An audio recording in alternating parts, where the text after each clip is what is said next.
na tukue pamoja kuimarisha Kenya, ni jukumu la Farm Kenya.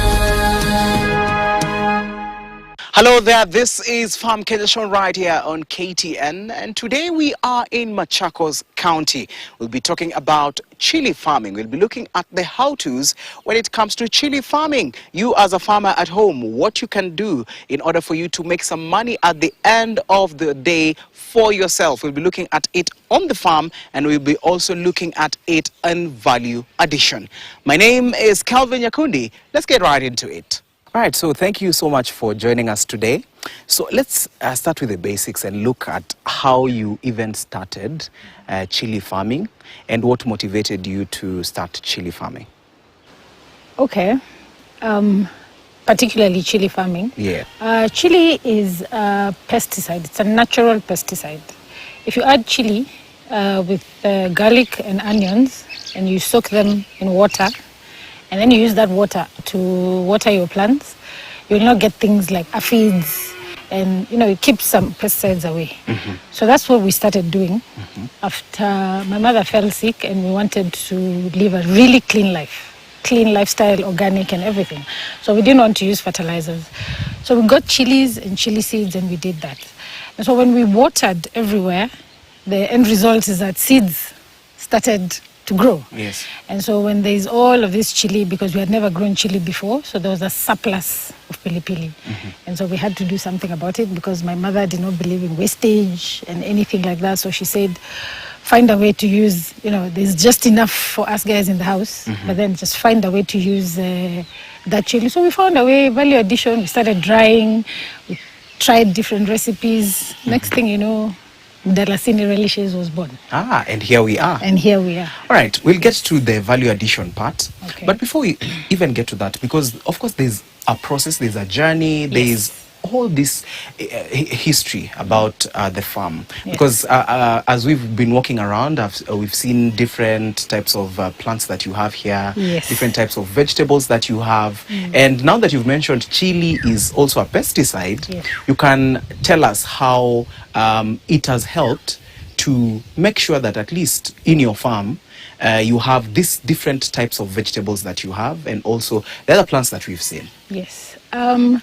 Chili is a pesticide. It's surprisingly effective, especially during the June-July season, and because aphids can really go to the back of the leaves, and it can hinder growth. So that's what we have been using all through, and it has helped. We have black cotton soil here. It's not the rainfall is just sometimes it's not as good, and much as the water can be retained in our soil, it also, when it dries, it really, really dries. So what the chili has helped us mostly is just to make life easier for our plants, in that when you don't have to fight aphids, and you only have one other problem to fight, just to look for your moisture. And then now, if we can present that, we've planted pomegranates, we planted lots of lemons, we planted, because again, like the rain is very unreliable, so we'd rather do fruits and fruit trees. And we are also doing, there's a particular type of grass called the Mombasa Road, and we're trying to grow that for hay. It's popular with dairy cows and cows generally, and I think sheep can also eat it, so it's been working for us. And the trees, fruit trees and acacia trees for goat farming, which are part of our plans.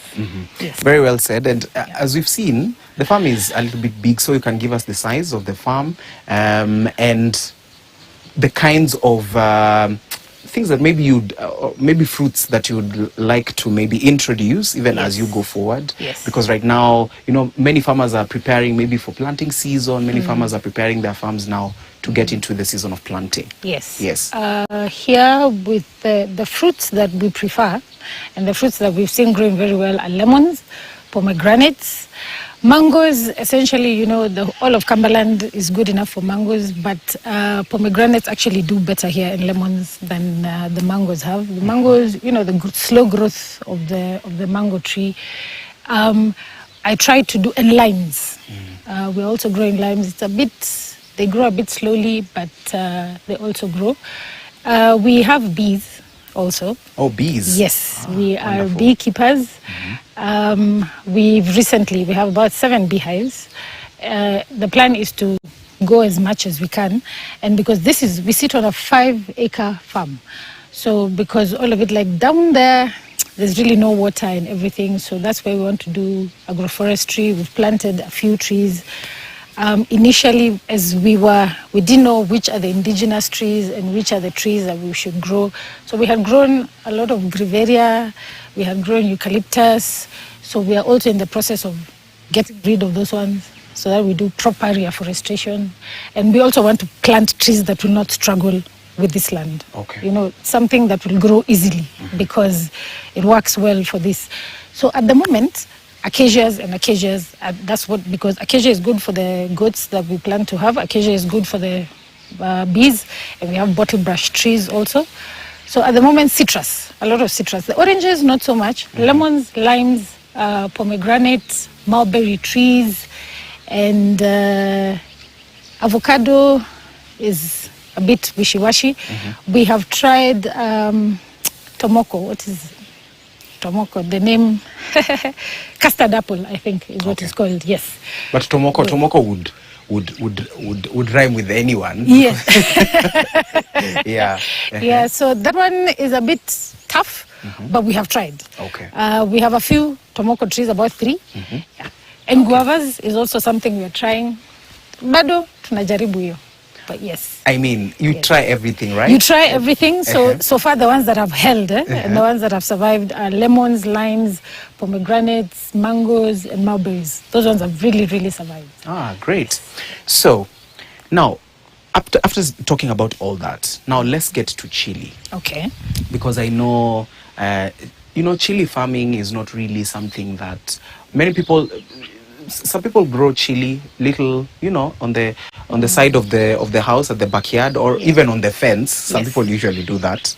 So when it comes to chili farming, and when it comes to how you do you prepare your land for chili to plant, what goes into that?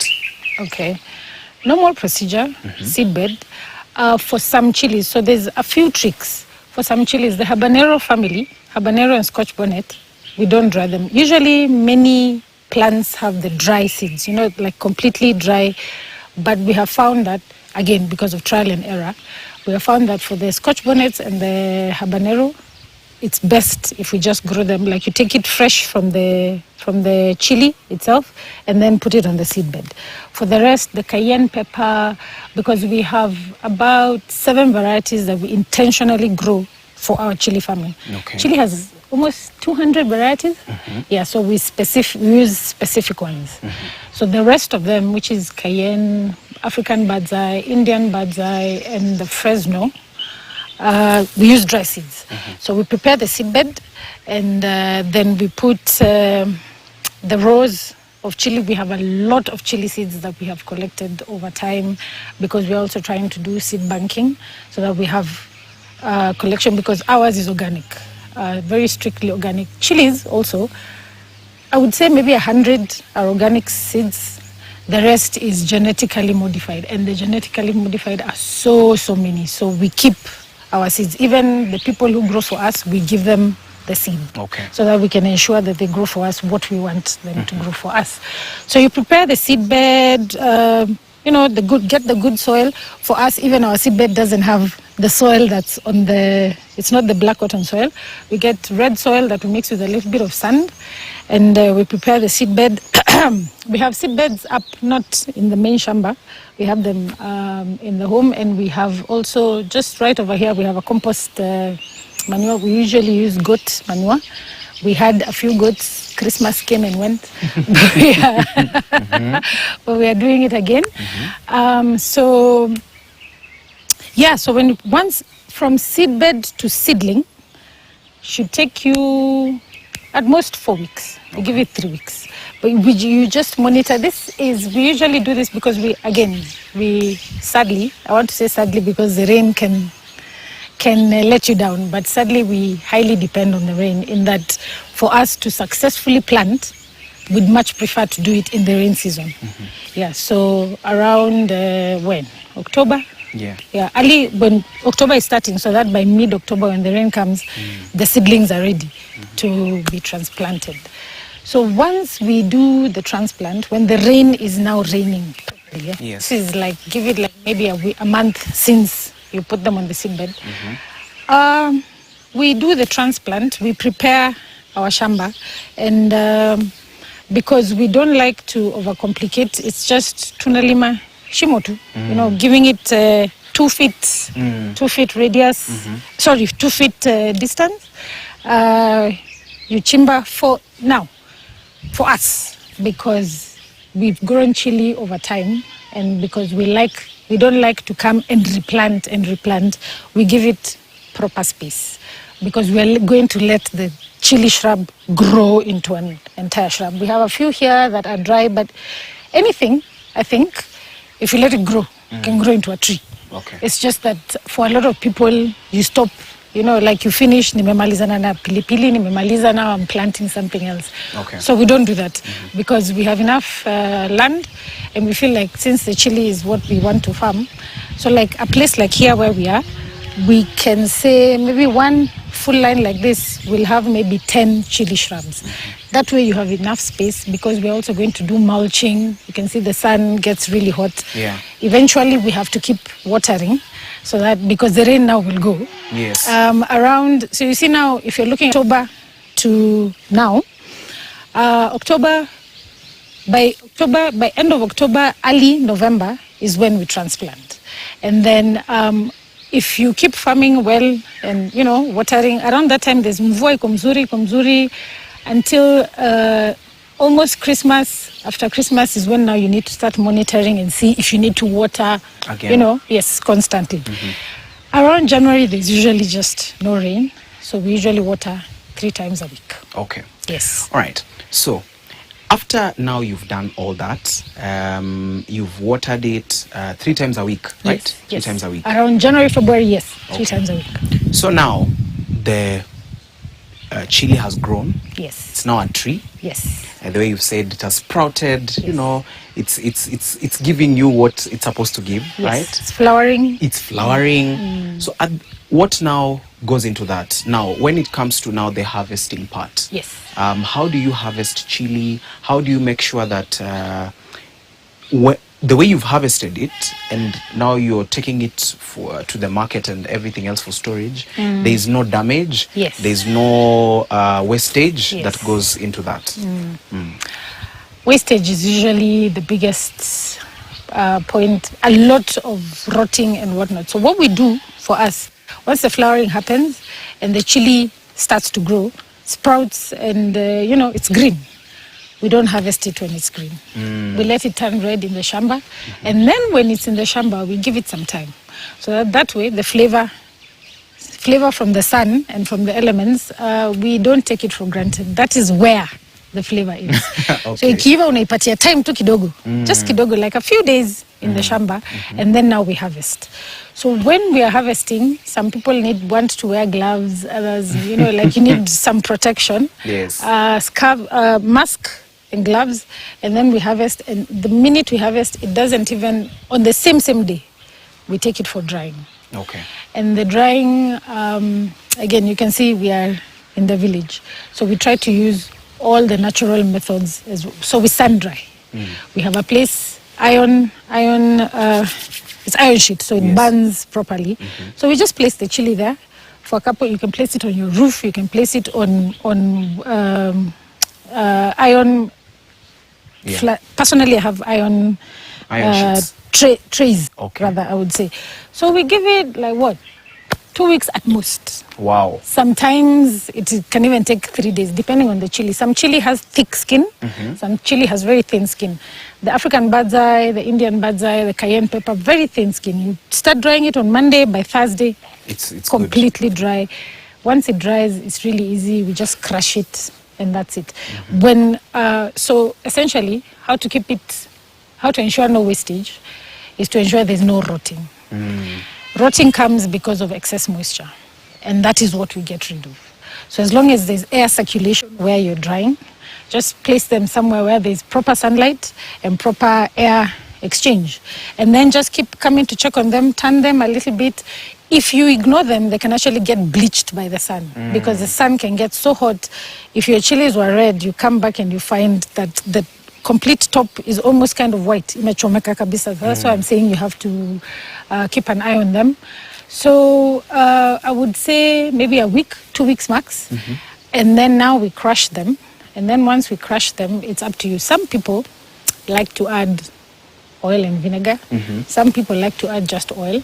Some people like to use it when it's dry. Yes. You know, because some people could be allergic to particular oil. Some people don't do well with vinegars. And also the people who tell you, oh, I have a problem with acidity, you use chili when it's in its dry form. When it's in the dry form, you decide what you can do with it. And for as long as in the dry, flaky form, it can stay. That's a way of preservation. Yes. And as long as there's enough air circulation in where you keep it, or you keep it in a jar that's airtight, yeah, it can stay for a long time. Okay. Yeah. So let us go back a bit and look at the planting process, or the period in which now you've transplanted, it's on the farm, and now you're watering it, you're making sure that you're working on it so that it sprouts, right? Yeah. What do farmers do wrong? That now that you're a chili farmer, you've gone through this, and you know there are people, maybe sometimes the way you've transplanted is not the right way, and then at the end of the day the plant doesn't really sprout. So what usually happens, and what have you seen, or what have you encountered with some of the ways in which farmers plant chilies, and then at the end of the day they don't get the results that they wanted? For me, the manure burning, and then for us now, a lot of the time it's just maybe we don't have enough water as it goes. Okay. So for us, as long as we just water them. Right, so of the 7 varieties of chilies that you have, the ones that you've mentioned that you plant on the farm, which one is the best? Which one does best with this type of climate or this type of weather?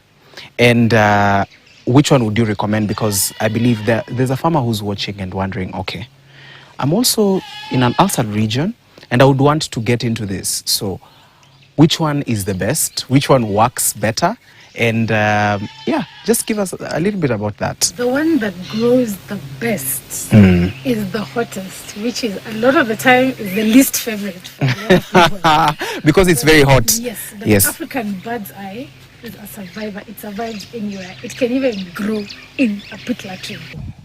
Yeah, it's very small and very chaos. When you feel it at the top of your head. Wow. Yes, very hot. That's really good of you to share.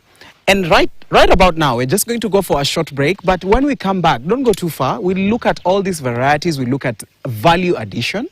We look at what our farmer here does for value addition and how this is thriving in this particular farm. We're going to take a short break, but when we come back, we're going to go through this.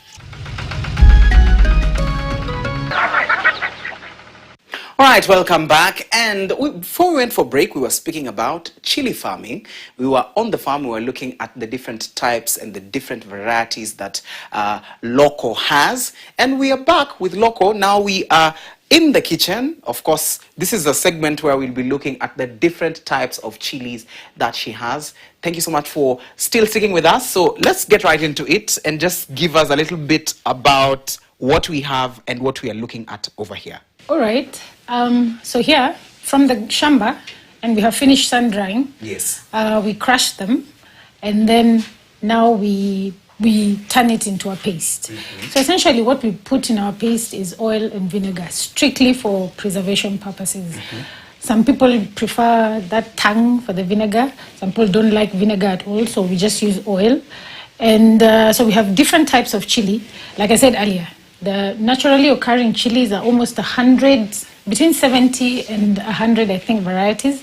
But in general, chili is about 230 varieties, I would say, including the genetically modified ones. Yes. We don't use those ones here. Because real chili that doesn't have fertilizer is very yummy for people who like chili. the flavor intensifies, because as you see, these are sun-dried ones. Eh? Oh yes, these are sun-dried. Yes, so when they sun-dry like this is the sun doing its job, and it literally is adding flavor to it. If you taste fresh chili, it tastes very different from sun-dried chili. Yes. And this is also a way of preservation. Even just hanging them like this is a way of preservation. So people who you don't need fridges, freezer, you just need the elements. Okay. Yes. So what type is this? What type of chili? This is cayenne pepper. Cayenne This pepper. is the one that is here.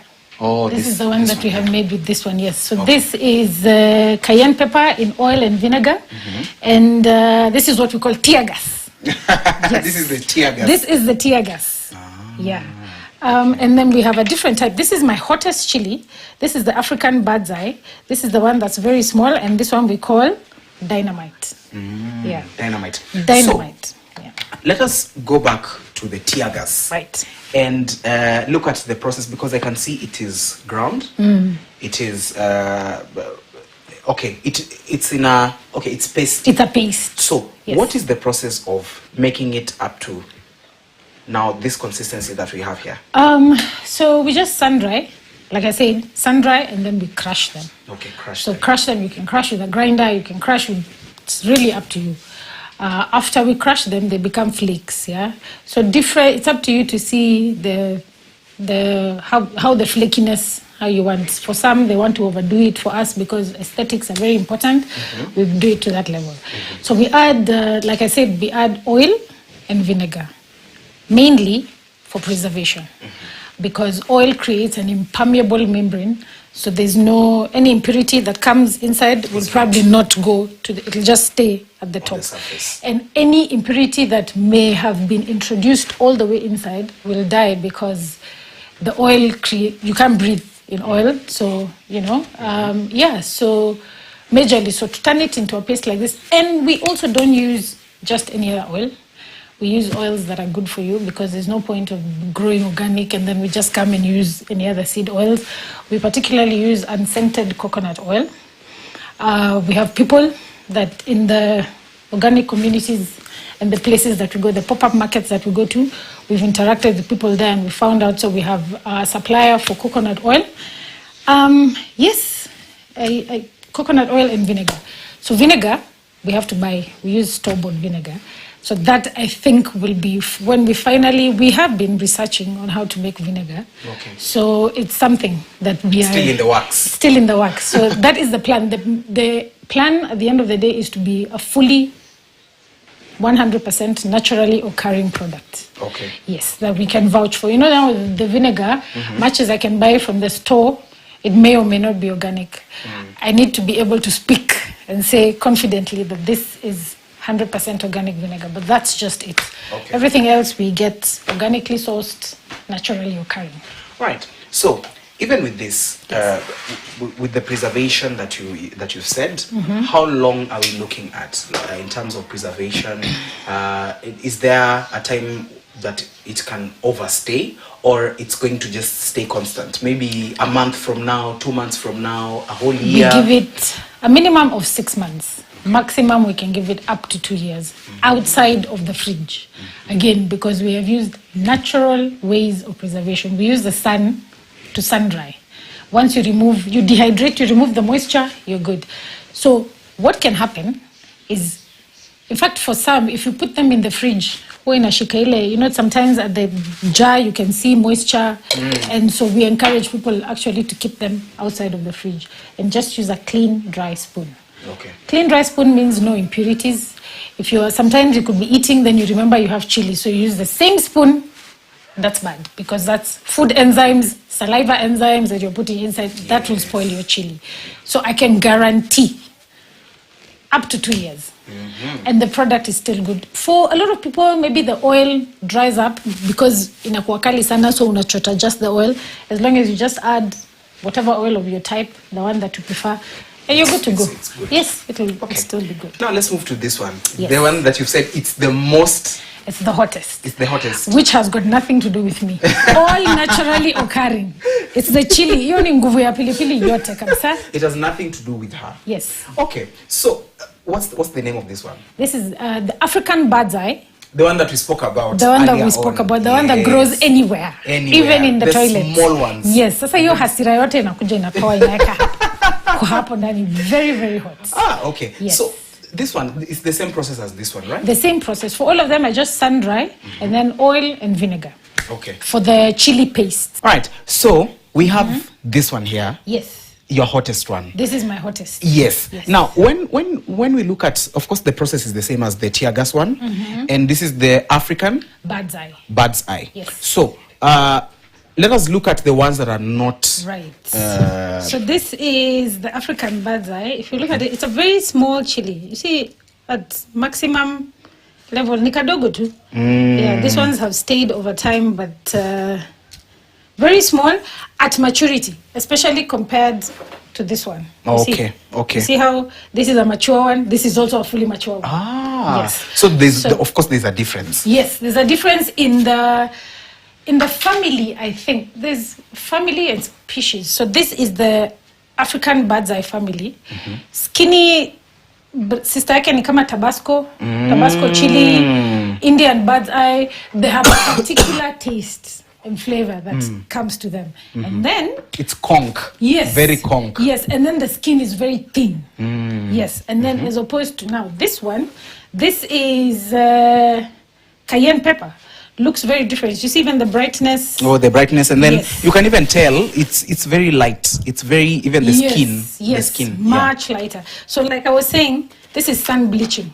When you let it stay for too long without turning, so this is how hot the sun can get in Ukambani to the point of bleaching. Yes. Okay. So if I put them out on Monday and I don't check them on Monday evening, I can find that entire line has bleached to that, this level. To this one. This is all, this level. This is sun bleaching.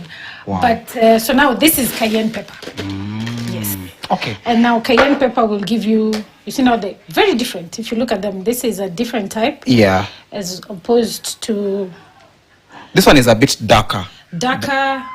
And so all that naturally occurring. Yeah. Yeah. Okay. Nothing that I have done. The only thing I do is just to manage how it will grow, how the flavor will intensify and stuff like that. Perfect. Yes. So let's go to there's this one. I'm seeing there's a very interesting. Yes. A very interesting type here. So this is the one I told you is the Fresno. This is the popular one. I use the green version and the red version. At the moment, we don't have any. Like I told you, we do organic farming, so we just wait for whatever is going to appear in the shamba, ndio itakuja. So we have a green chili that we make out of this. I think we might have a couple of them here.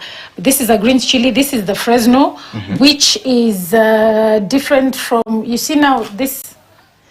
So there's this, and then there's, what is the name of this one? This is the Indian bird's eye.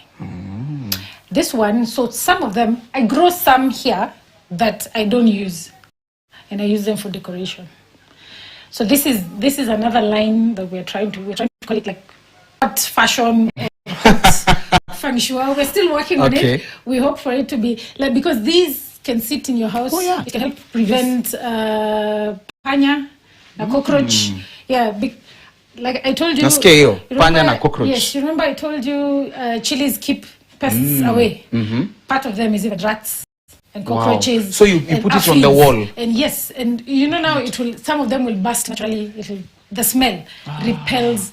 Black pepper, and in fact, let me give you this secret. Black pepper and chili. If you take chili in its dry form, not like this, uchanganya, you put in your corners, cockroaches and chili and rats will never, ever visit your house, because it affects the lymphatic system.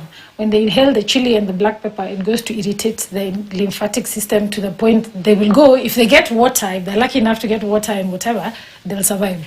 So you just make sure the day that you put, there's no water in your house, it repels. They may not kill them, but they will not come back. But they will not come back. And that's because they know when they come back, yes, they are going to. So as long as you just always have now my kitchen, my entire home is just chili all over. So you don't have them. Very interesting. Yeah. So, what type of chili do we usually have on the Kenyan local markets? Local market is cayenne. It's also what we call cayenne tear gas. Kwa sababu ukienda anywhere useme nipatie tear gas. Tear gas unapatiwa tu hiyo. Unajua ni pilipili. And this cayenne, there might be different forms because maybe ime crossover na pilipili ingine, but this essentially is cayenne pepper. Okay. The one that is most locally available all over Kenya. Yeah. Okay, so what other varieties do you have here? We have varieties of pilipili, of my sauces. I have another one here. This one is very popular during the mango season.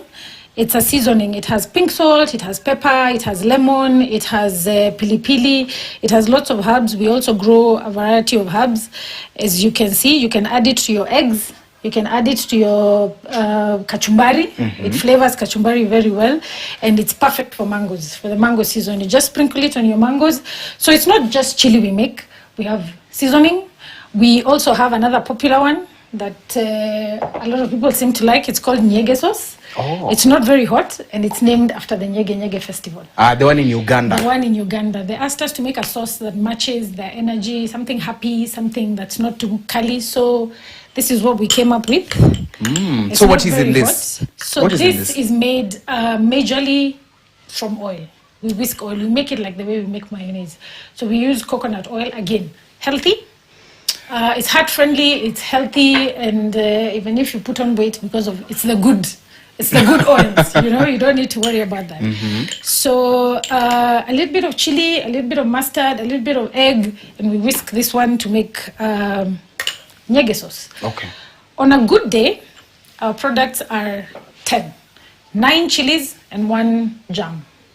But because we are organic farmers, so we take what the shamba gives us. And so what our other people who have who grow for us, so what is available is what we use. Okay. So the plan obviously is to always have all our ducks in a row, for us to have enough water to farm so that we can be able to produce all the chilies.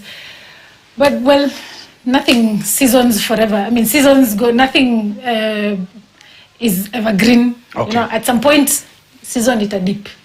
Yeah. So, in terms of the storing, the storage, because I've seen you've put some little bit of water. Yes. On the vinegar. Vinegar. This is vinegar. It's vinegar. Yes. So, if you want to store them very well, Yes. As full as they are like this, Yes, without you can. You add vinegar just to the top. just to the top. Yes, So yes. they'll be okay. They'll be okay. So again, vinegar, preservation, oil, vinegar, and sun drying. So we just try to use all the natural, flavorful ways of preserving. Okay. Yeah, because even you can remove this. It's just that now it's in a bottle. It's a bit cumbersome, but you can remove this, and this will give you a different flavor of chili. Okay. Also another type of chili. All right. So, Loco, you can show us. Okay. How you usually make, because you see this paste, someone might wonder, what do you usually do and how do you mix them? Yeah. So you can just give us a little bit of a demonstration so that at least we see. Okay. Yes, and as we are continuing with that, you can talk to us about the market of the chili paste in Kenya and how you have, because you've experienced the market and how it is. Yes. So how can you say So this is you've vinegar. Yes, this is vinegar. Yes. Okay. Just put a little bit, and then you go mixing the consistency. Oil is usually the major. Easy peasy lemon squeezy. That is it. Okay. So let me keep on doing this. Yes. So now, when you look at the chili market in Kenya and how it's performing in terms of the paste, in terms of Kenyans embracing it, what would you say? Are Kenyans really into the chili type of business, or the chili type of business that is out there? Kenyans love spicy food. That's for sure. What I've found out is that not everybody eats very, very hot chili, but the ones that do really like their chili. Very, very hot. And you'd be surprised, that is the client that I'm going for.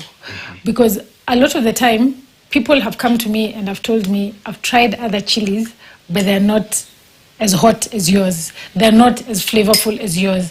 For me, the sun is really just the only flavor that we use. There are places where I have regular customers like people who buy chili per month. You know, like I finish and I send for others. I have that's what I like about that is what has surprised me about this business. You'd think that somebody will just buy once and go, but the majority of my customers, 75% of my clientele are return customers, because this is something that you use every day.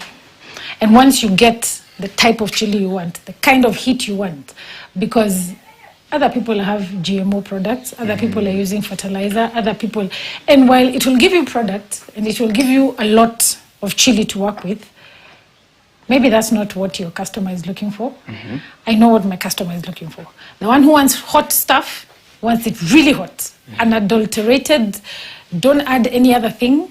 So the only thing I add is oil and vinegar. Okay. For preservation. And then the ones who don't like very hot chili are the ones who, you know, you add a little bit of salt, a little bit of pepper, a little bit of flavor here and there, and that is also, those ones also come back because they like the flavor, they like the taste and everything.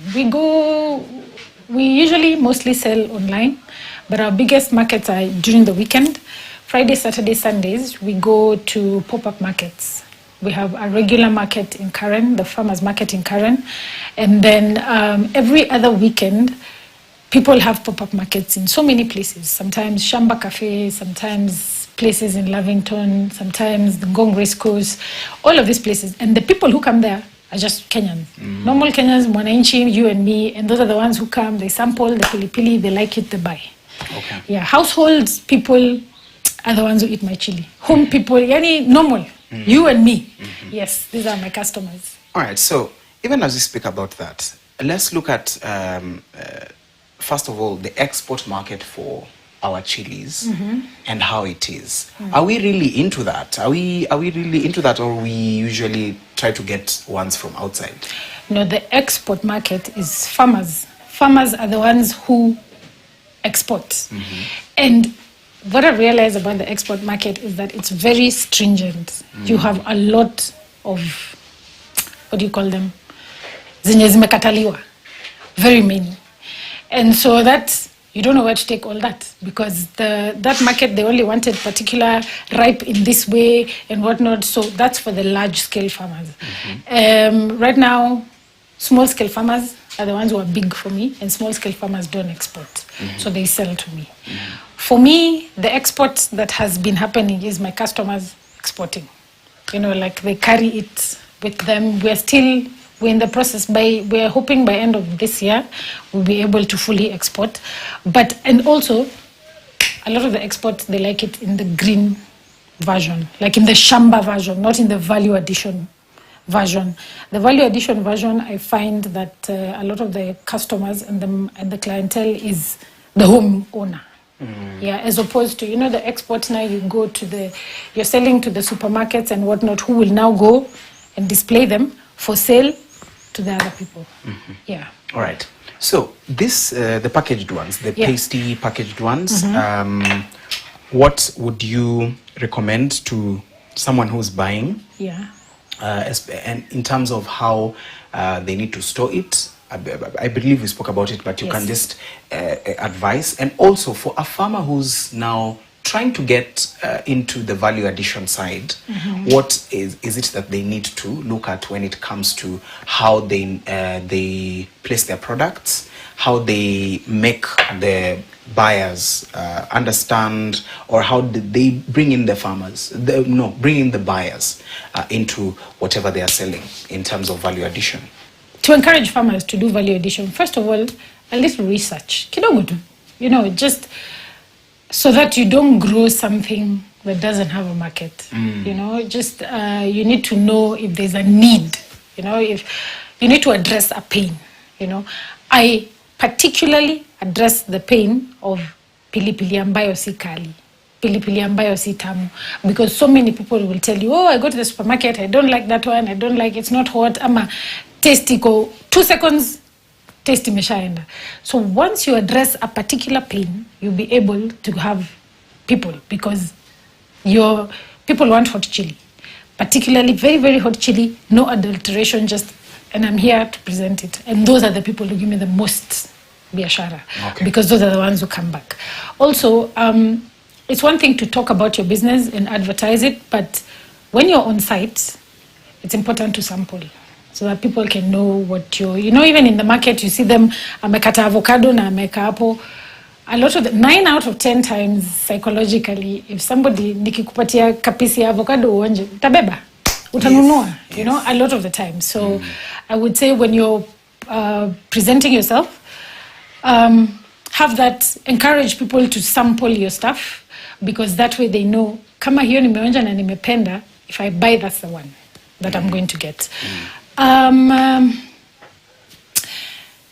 For the people who are doing value addition, I would say let's try as much as we can to get rid of plastic. Plastic is expensive. Plastic is not usable. You think it is reusable. There is reusable plastic. But a lot of the people who are doing value addition, and I've seen them, because you think it is cheaper for you to package in the smaller version of this. It isn't, because you cannot reuse this. If I wash this with boiling hot water, it will crumble.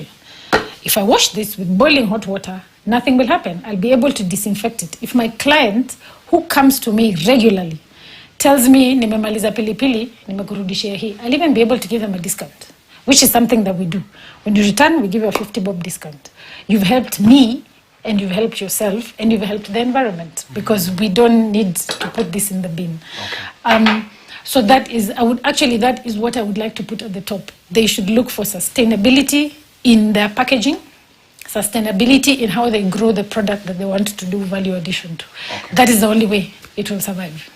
Right, Loco, thank you so much for just giving us your time and giving us some insights, especially when it comes to chili farming. I've learned a lot today, and I believe you as well have learned a lot today. Remember, she has said sustainability, how you package and how you grow the particular product that you're presenting to people, or even you for just consumption. My name is Kelvin Nyakundi. We've come to the end of this edition of Farm Kenya. Remember to catch us next time, same place right here on KTN.